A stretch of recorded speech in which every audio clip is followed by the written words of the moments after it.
Today, it is also used as a home for bats, and it is normally not possible to get permission to access this location. This is also due to the fact that it has partially collapsed due to the Great War. However, thanks to the Flemish Agency for Nature and Forests and the help of Rino del Tombe, we were given permission to shoot images inside of this almost unknown location that still holds many traces from the First World War.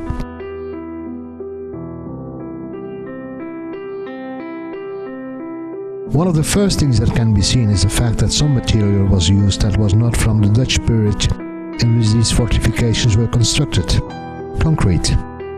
When we take a closer look, we see that someone marked into it 55th Company, Royal Engineers, 1915-1916.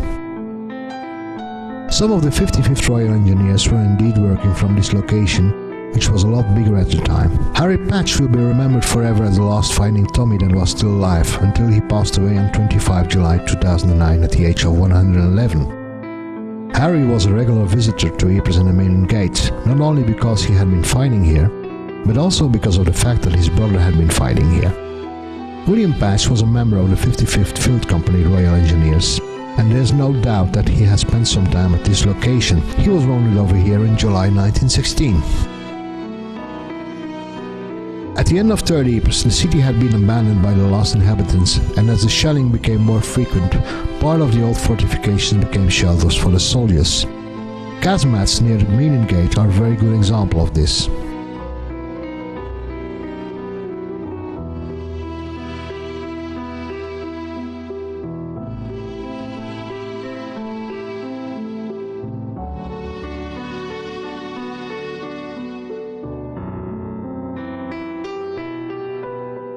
The former prison of Ypres was to become the main dressing station in the area.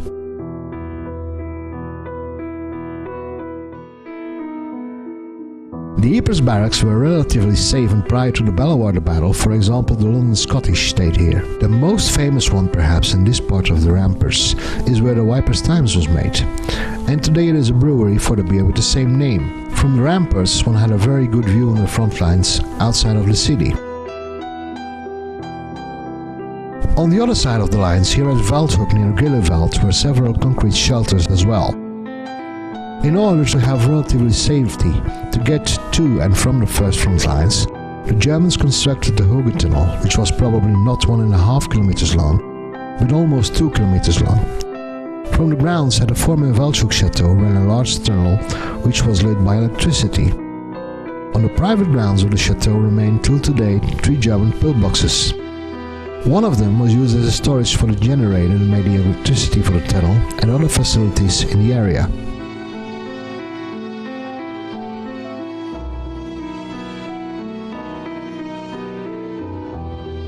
The purpose of a second small pillbox is uncertain. Perhaps it was used as a shelter for the men or as a storage. However, this is not clear.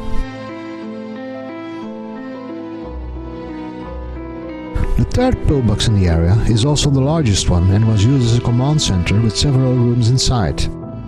There was a similar one at Hooge, just on the other side of the road, and a very good example of this kind of bunker is preserved in the nearby village of Zandvoorde, and which is open to the public.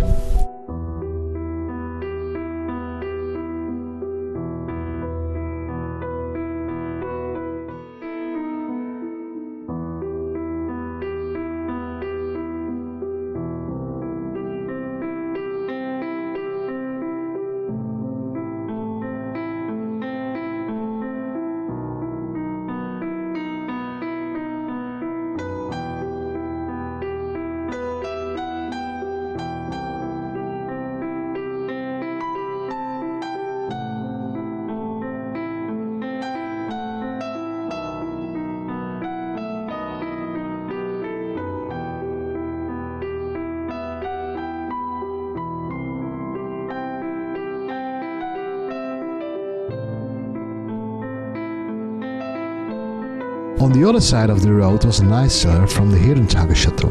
The Germans had a cemetery here, where many of the men who fell on the 16th of June were buried, which was named Am Eichkeller. We are at the Albrechtstellung, between the Meisengasse and the Geierweg at Geluved. At this area, in early 1916, Grenadier Regiment 119 started constructing several pillboxes and aid posts. At the end of 1916, in December, RIR 209 constructed this one, known today as Cryer Farm. It is known as Cryer Farm because it was taken by the British on the 15th September 1917 by Lieutenant Cryer and his men from the 7th London Regiment. The next day, Lieutenant Cryer was killed in a German counterattack, and in his honor, this pillbox has the name today of Cryer Farm.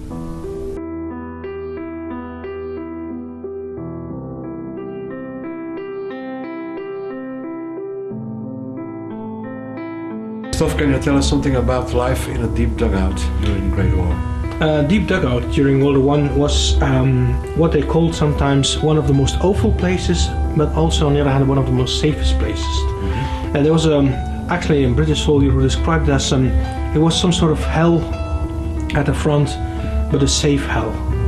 So it was a very ideal place to be safe. You were deep on the ground, mostly more than 10 meters underground, so nothing really could happen. The biggest threat could be gas, who comes down in the dugout, but mostly deep dugouts were enough far away from the front line to be safeguarded from gas. But there was also all sorts of activities in that dugout. There was actually a little village underground. It wasn't just for resting and staying and sleeping there, but all activities happened. You had a kitchen, for example, and I'm talking about a real functional kitchen with soil cookers to prepare food. So they actually were heating up stuff, they were actually cooking with wood and coals inside the dugout. You had then of course pipelines through the dugout to make sure the chimney was there and you could get the smoke out. Some dugouts also had even an operation room. So if wounded soldiers came in from the front line, they were actually taken in the dugout for treatment and for first cares. Another thing that happened in dugouts was also maintenance, all sort of kinds of maintenance, Royal Engineer work, so really restoring, repairing pumps and equipment. Sometimes also a workshop to make dugout furniture or to repair weaponry. So these activities also happened then. And another thing, of course, typical in a dugout was actually eating, drinking, and let's say daily needs. So there were actually also latrines in dugouts. That's something people often forget, but most dugouts had latrines.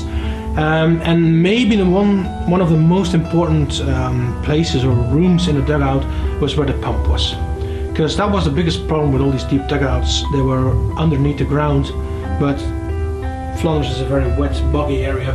So you had immediately a threat of water flooding the dugout. So there had to be constantly a pump working, manual or electrical, or even sometimes with petrol, but there was constantly a pump who had to pump the water out.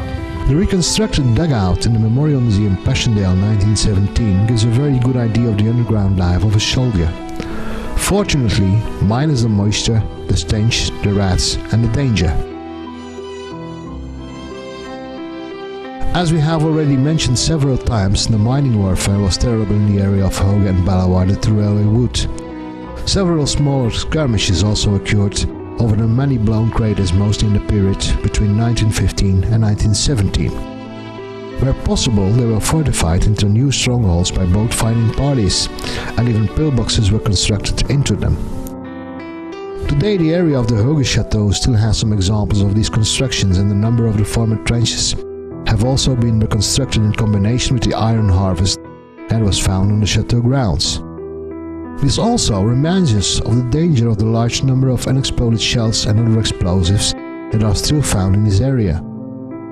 Every year 200 to 300 tons are retrieved from the battlefield in Belgium and destroyed.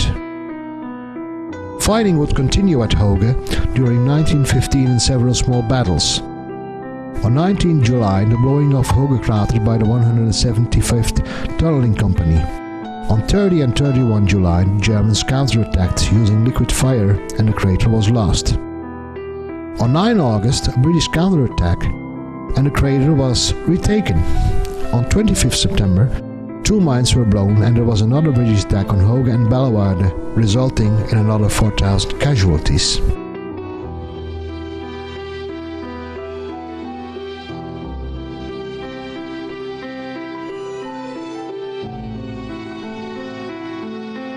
At Hooge Krater there are also a number of displays of the men and the material they used on both sides for mining warfare.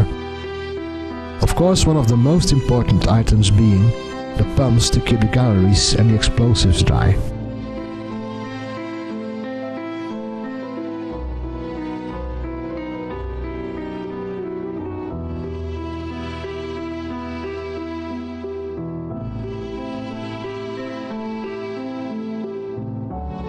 Today it is hard to imagine, but if you take a closer look at the scars of war that still remain in the area of the Bellewaarde Ridge, one can find several smaller and larger remains from the many craters that were blown here.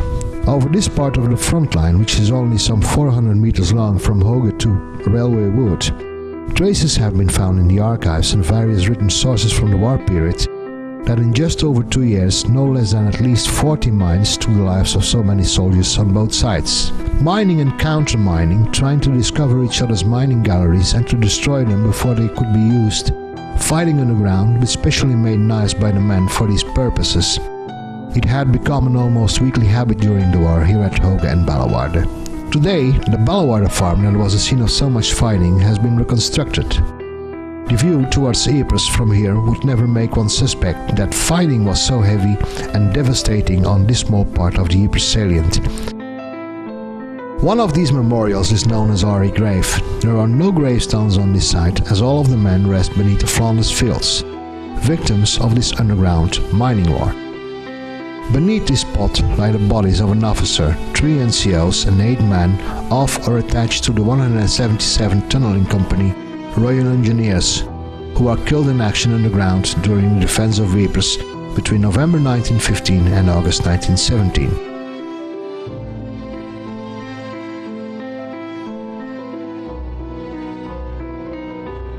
Hellfire Corner has one of the many demarcation stones along the Western Front, showing the furthest point of advance of the German army at the front. From 1917 on, the British Army also started to construct more pillboxes, and 2 of them are very close to this location along the N37 that connects Hellfire Corner with a little gate.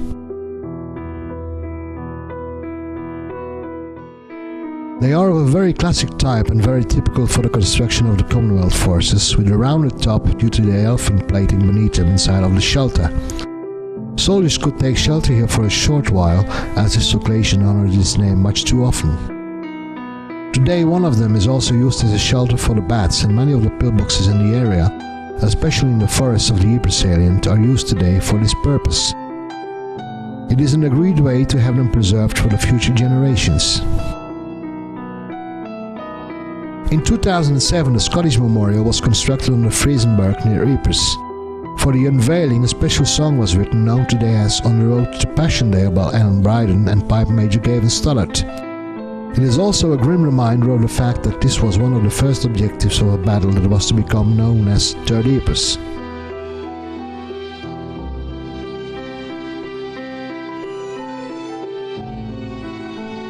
From 31 July 1917 on, fighting raged all over the Salient again, and this offensive had the optimistic goal of taking German U-boat bases at Bruges, Zeebrugge and Ostend. As we all know, it would end on the 10th of November 1917 at Passchendaele, and would result in the cost of hundreds of thousands killed, missing, wounded and prisoners.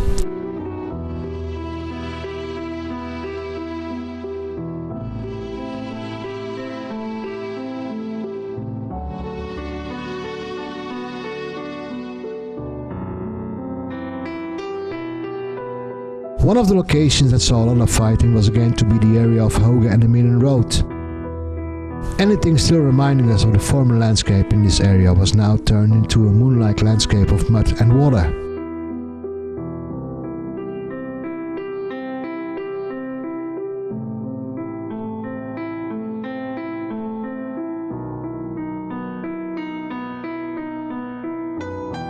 What was named the Hooge Gap was used by the British tanks to try to advance towards Geluved, but many of them would never get any further than the area of Inverness Copse and Stirling Castle.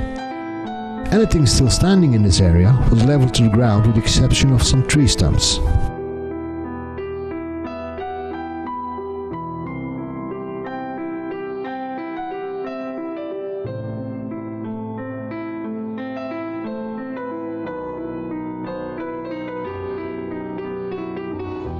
Between 26 September and 3 October, the Battle of Polygon Wood took place. Today a reminder of the landscape and the battle has been drawn on the side of the famous Café de Dreven, also known as Anzac-Rest of Johan van der Walle, an expert on the Underground War and the man who was to find the Zonnebeker 5 at the Westlook Hamlet in 2006.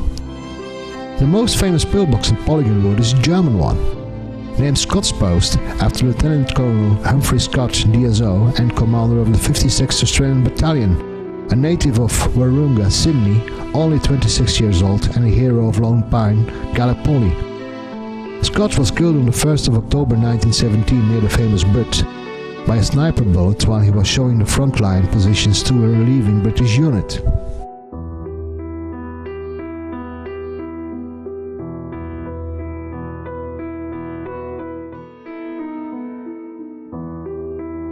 Today on the Butte we can see the memorial for the 5th Australian Division, and just next to it is the Butte's new British cemetery.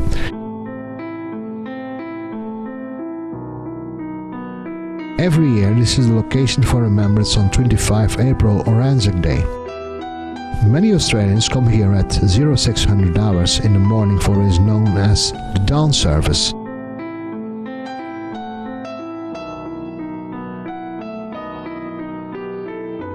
Today several of the underground pillboxes can still be seen in the area around Geluved, mostly on privately owned ground. The ones that had not been seen on aerial reconnaissance photographs were partially responsible for the slow advance of the offensive in 1917.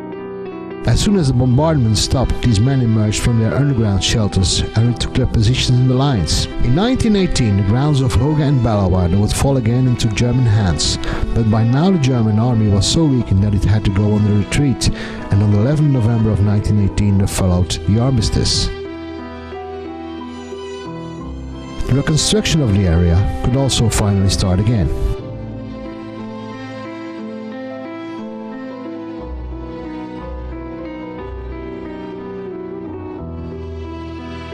Nick, we zijn 1918.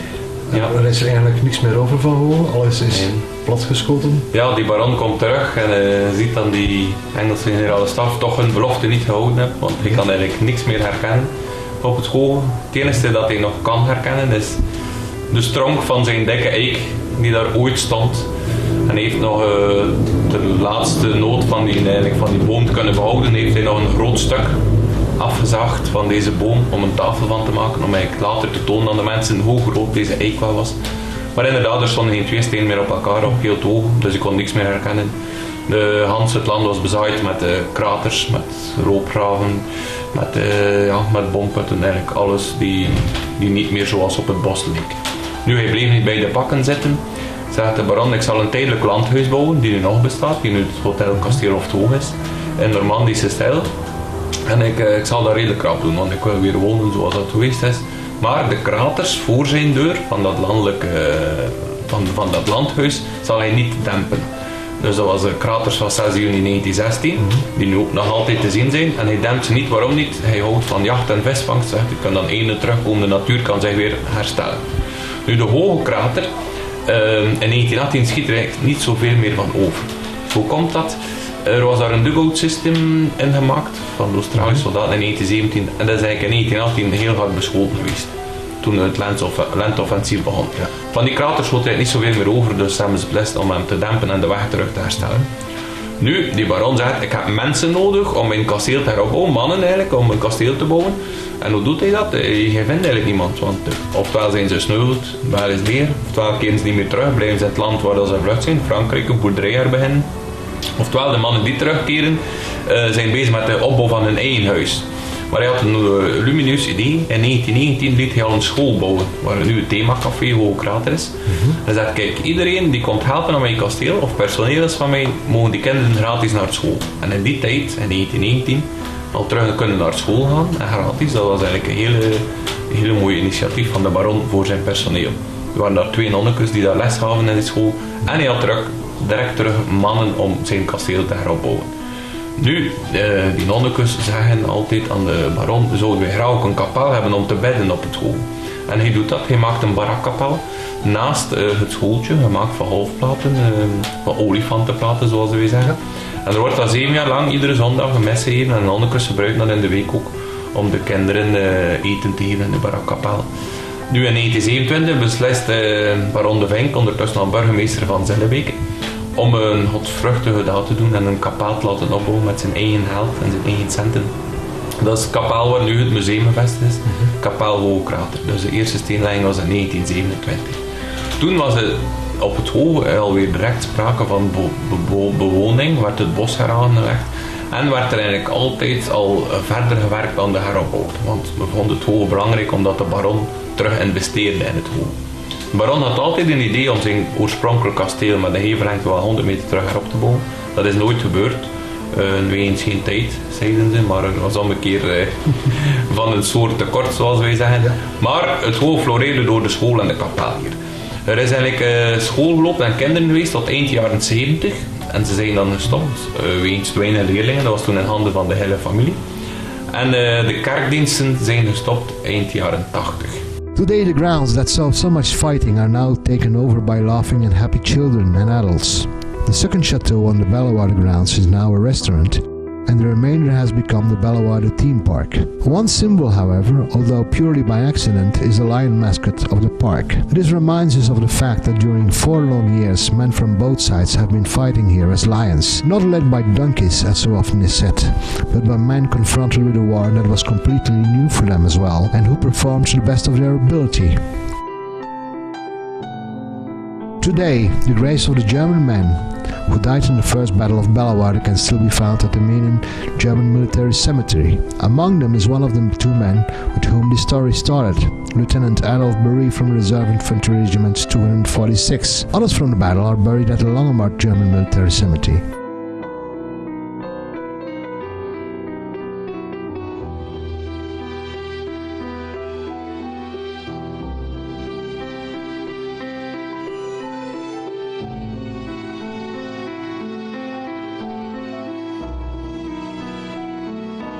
The German cemeteries are now managed by the Volksbund für Kriegsgräberfürsorge. Most of the maintenance is done by very often active members or reservists from the German Bundeswehr. For those men who have no known grave, there is no place of remembrance for them. On the British side, some of the men can be found back on the various cemeteries from the Commonwealth War Graves Commission at Ypres and along the main road, such as Burgh Cross Road Cemetery and of course the Hooge Crater Cemetery.